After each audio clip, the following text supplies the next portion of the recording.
Hello. We're looking at chapter 7, which is called Miss Honey. Matilda is now going to school. School is called Cruncham Hall Primary School. It's not, let's say, the softest of terms, Cruncham being crunch them. It has that sound. Even you'll see the way that Roald Dahl describes or names his characters all reflect whether they're villains or they're not, and so on and so forth. So Miss Honey, you can already imagine what the character is going to be like. Now, in this chapter, we're obviously introduced to Matilda's teacher, who is kind, thoughtful, and very dedicated to education. And we hear about Miss Trunchbull, the principal, who is essentially a brute who everybody should stay away from at all costs. Then we meet briefly a few of Matilda's classmates. We have Nigel and Lavender, and we hear the interactions between them. They sound like proper new students. And once again, and Matilda, and how now in a different environment with different people, we see how she interacts with them, opposed to, for instance, most recently, her parents.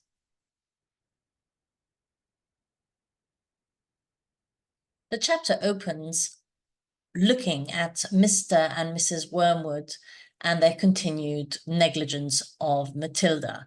So not only do they actively hinder her, stop Matilda from reading and trying to educate herself at home and go to the library, but also they absolutely even forget that she's even there at times and hinder her, stop her from growing and following her educational course by not even registering her and getting Matilda to start her primary school on time. So when she joins, she is 5.5 years old because they missed bringing her into school at the right time.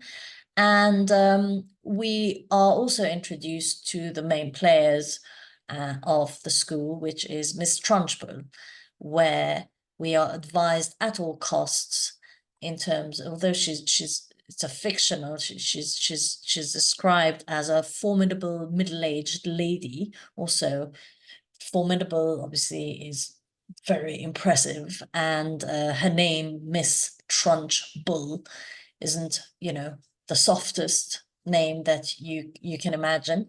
As a principal, she is the supreme commander of this establishment. Once again, you have this very bold description, quite aggressive already, and a gigantic holy terror, a fierce tyrannical monster who frightened the life out of the pupils and teachers alike. It's quite a surprising description for a principal, and so that's already set her up for what we will meet in the next chapter. Now, this opens us up to Miss Jennifer Honey. I'm going to read the passage here. Miss Jennifer Honey was a mild and quiet person who never raised her voice and was seldom seen to smile. But there is no doubt she possessed that rare gift for being adored by every small child under her care. She seemed to understand totally the bewilderment and fear that so often overwhelm young children who, for the first time in their lives, are herded into a classroom and told to obey orders. Some curious warmth that was almost tangible shone out across of Miss Honey's face when she spoke to a confused and homesick newcomer to the class.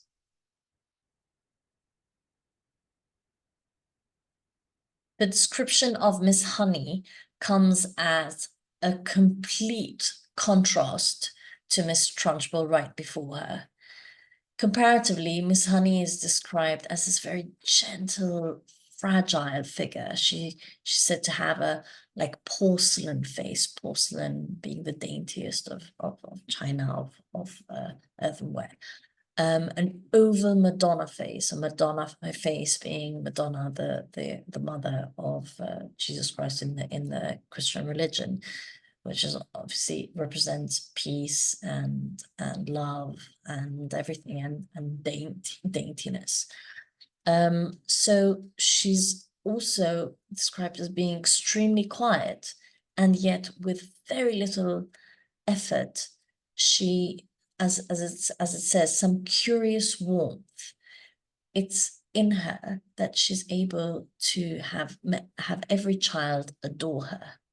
So in conclusion over here, we can say that adults, there are different adults already being portrayed in this book, and how they are able to affect a child's life, a child's journey, and how they have power over their future and their education, and how they're able to nurture them.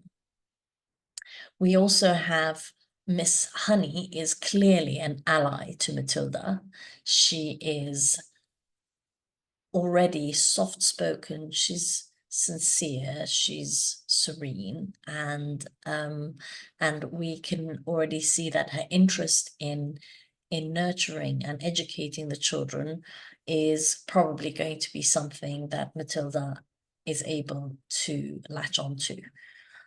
And of course, and then we have already this mention of Miss Trunchbull, where everybody is told to just avoid her at all costs, and you already feel that the selfishness of this individual, and how she is going to be an overwhelming character already just by hearing about her in the book. The next passage comes when once Miss Honey has been engaging with the students to try and understand their level. She's told them what she's going to teach them by the end of this year, and primarily she starts off with the times tables. Now, Matilda is able to rattle off her times table with no issue whatsoever, and Miss Honey is obviously surprised and goes on to say this. "I hope the rest of you are listening to this," she said to the class. "Matilda is a very lucky girl. She has wonderful parents who have already taught her to multiply lots of numbers. Was it your mother, Matilda, who taught you?" "No, Miss Honey, it wasn't." "You must have a great father then. He must be a brilliant teacher." "No, Miss Honey," Matilda said quietly. "My father did not teach me." "You mean you taught yourself?" "I don't quite know," Matilda said truthfully.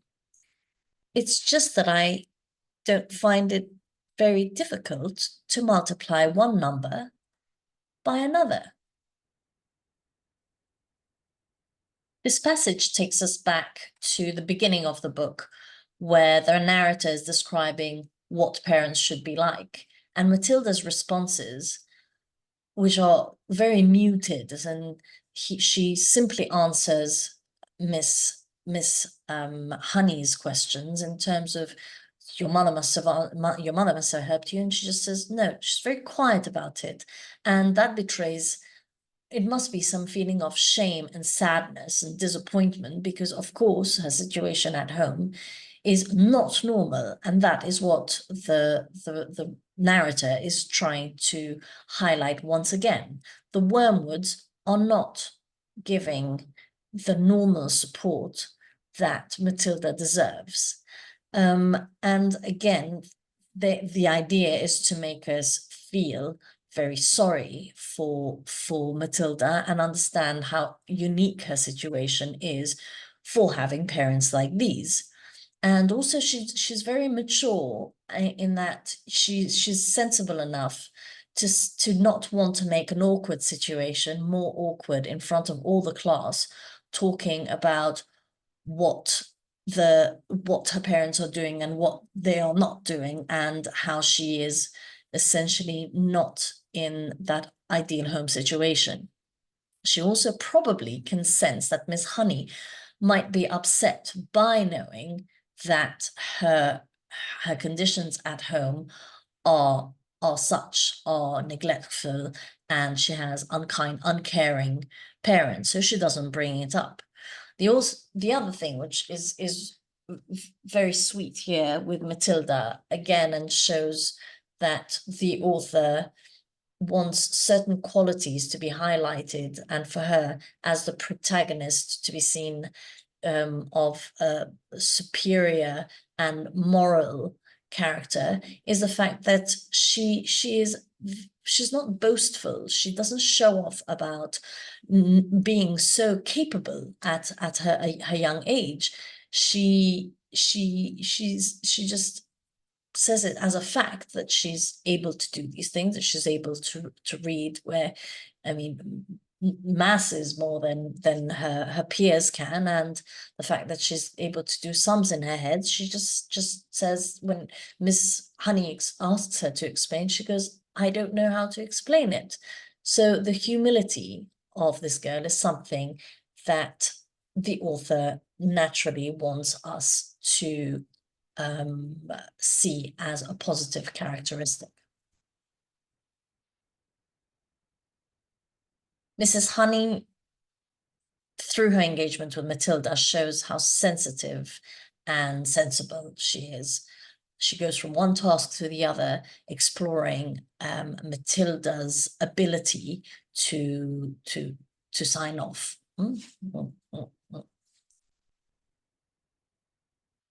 Miss Honey shows how sensitive and how sensible she is. She goes from one task to the other, exploring what Matilda is capable of doing. Now, she's already recognized Matilda as a genius very quickly, as Mrs. Phelps had, except that she is far more open and openly shocked, essentially, about this.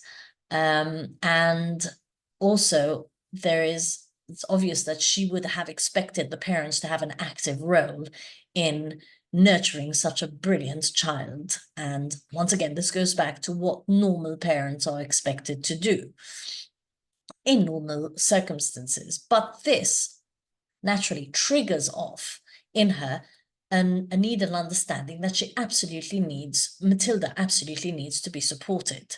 So Miss Honey's own love for education, and the fact that she wants to nurture Matilda's capabilities, is able to motivate her, even though she's said to keep away from Miss Trunchbull at all costs.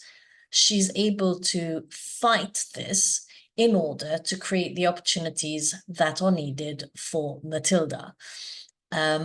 And this is also this is the first person who Matilda finds, the second person after Miss Phelps, that is interested in nurturing Matilda and her education.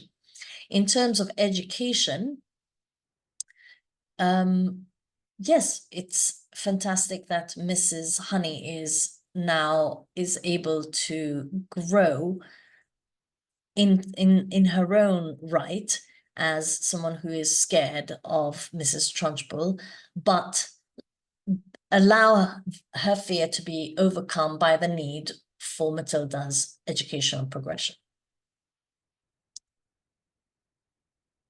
Miss Honey's love and dedication for education is portrayed in this passage, where Lavender, one of the students who would get to know better also, is naturally quite shocked at the fact that Matilda's able to do that, and wonders, why not us? How are we? It's not fair. And Miss Honey replies, "Don't worry, Lavender. You'll soon catch up," Miss Honey said, lying through her teeth. At this point, Miss Honey could not resist the temptation of exploring still further the mind of this astonishing child. She knew that she ought to be paying some attention to the rest of the class, but she was altogether too excited to let the matter rest. I'd like to bring your attention to the expression Miss Honey said, lying through her teeth. To lie through your teeth means to basically lie through your spine. Yes, of course, that's wonderful when you don't feel something is wonderful at all. For example, over here, she's telling Lavender, of course you'll soon catch up. And she knows, Miss Honey knows perfectly well that Matilda is something out of this world, and Lavender will not catch up. But as a nurturing teacher, as someone who wants to encourage and have all of her students, she basically lies through her teeth, lies through her smile, and encourages Lavender, saying that, of course, you will learn very, very soon. And continues, because she has to get to the bottom of this in the very first lesson, how far she can go with understanding how brilliant Matilda is.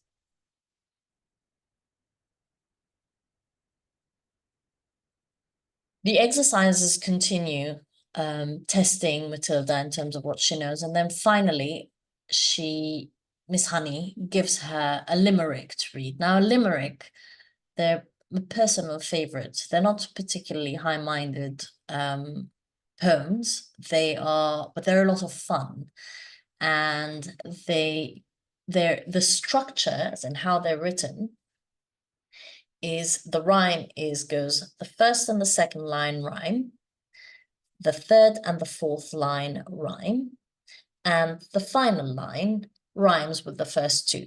So over here, we have crew, stew, which rhyme with the last line, two. And then you have the third and the fourth line, which have don't shout and it about. And those rhyme.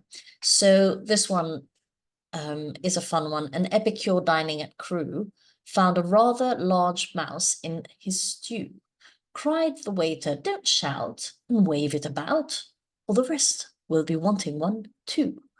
And Matilda explains what an epicure is. So someone who loves dining, who's very passionate about food and drink, fine food and drink. And it happens in Crewe, which is just somewhere, it's a railway town in Cheshire in England. And I like the fact that this sets Matilda up to then show both her creativity, standing on her 2 feet, 5.5-year-old, able to create on the spot a limerick about Miss Honey, and that it is a very kind and respectful limerick as well, because she doesn't use she mentions actually using her first name, which she knows is impolite. And also it's a fantastic way of bringing back the breadth, as in how much Matilda has been able to read and understand already at such a young age, just through her own efforts and access to the library. Finally, we have the fact that Matilda speaks about literature, and we have ideas of Roald Dahl, the author himself, in her words, as she speaks of C.S. Lewis, who's a brilliant children's writer, and wrote The Lion, the Witch, and the Wardrobe, and the Chronicles of Narnia. It's one of 7 books, and says that she found that he wasn't funny enough, and Roald Dahl absolutely thought, as can be seen in his books, that children's stories should be humorous for them to be enjoyable.